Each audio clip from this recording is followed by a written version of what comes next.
ఐదేళ్లు పార్లమెంట్ లో కేంద్ర మంత్రిగా ఏం చేసిండయ్యా కిషన్ రెడ్డి గారు అని ఎవరినైనా అడిగితే ఆయన చేసిన గొప్ప పనులు మూడు పనులు. ఒకటి, కరోనా వస్తే వేరే నాయకులేమో అన్నదానాలు చేసిండ్రు, హాస్పిటల్ల డొనేషన్లు ఇచ్చిండ్రు, అంబులెన్స్లు ఇచ్చిండ్రు, చాలా వేరే పనులు చేసిండ్రు.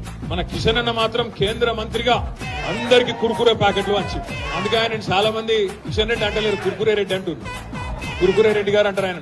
మొన్న కేసీఆర్ గారు ప్రపంచంలోనే అతి పెద్దదైన ముఖ్యమంత్రి కూడా అన్నాడు కేసీఆర్ గారు. అతి పెద్దదైన లిఫ్ట్ ఇరిగేషన్ ప్రాజెక్టు ప్రపంచంలోనే కాళేశ్వరం ప్రాజెక్టు కేసీఆర్ గారు ప్రారంభోత్సవం చేసింది. కిషన్ అన్న కూడా ఆలోచన వచ్చింది, మరి కేసీఆర్ గారు లిఫ్ట్ ఇరిగేషన్ చాలు చేసిండు కదా, నేను కూడా చేయాలేదన్నా అని చెప్పి సీతాఫల్ మండి రైల్వే స్టేషన్ మేనేజర్ ఫోన్ చేసిండట. అరే ఏం చేయాలి రాబాయ్ అంటే ఆయన చెప్పినట్టు, సార్ ఇక్కడ 2 లిఫ్టులు చాలు చేస్తే అందుకున్నాయి, నువ్వు వచ్చి జర రైల్వే స్టేషన్లలో లిఫ్టులు చాలు చేయంటే ఆ 2 లిఫ్టులు చాలు చేసిండు వచ్చి.